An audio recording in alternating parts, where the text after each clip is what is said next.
So hi guys, actually ఈరోజు విషయం ఏంటంటే సంధ్య థియేటర్ దగ్గర జరిగిన ఇన్సిడెంట్ మీకు ఐడియా ఉంది కదా.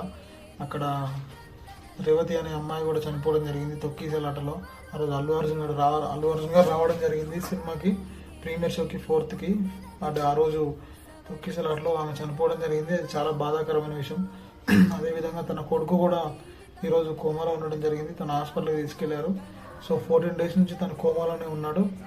అండ్ అదేవిధంగా ఈరోజు అల్లు అరవింద్ గారు కూడా అక్కడికి వెళ్ళడం జరిగింది, వాళ్ళని పరామర్శించడం జరిగింది, వాళ్ళతో మాట్లాడడం జరిగింది, ప్రతి ఒక్క డాక్టర్ని కనుక్కోవడం జరిగింది. ఎన్ని పైసలు అయినా సరే మేము పెడతాము, దేనికైనా మేము రెడీ, ఆ బాబు మాత్రం బతకాలి అని చెప్పేసి వాళ్ళు ఈరోజు అడగడం మాత్రం జరిగింది అల్లు అరవింద్ గారు. సో అదేవిధంగా ఆ బాబు కూడా కోలుకోవాలని చెప్పేసి, తొందరగా కోలుకోవాలని చెప్పేసి మనందరం కోరుకుందాం. అదేవిధంగా ఇప్పుడు అల్లు అరవింద్ గారు కేసు కూడా రద్దు చేస్తామని చెప్పేసి గవర్నమెంట్ ప్రకటించడం జరిగింది. మరి అది ఎంతవరకు వెళ్తుంది, అసలు ఇప్పుడు మరి కోర్టుకి తీసుకెళ్తారా, అసలు ఏం జరుగుతుంది అని చెప్పి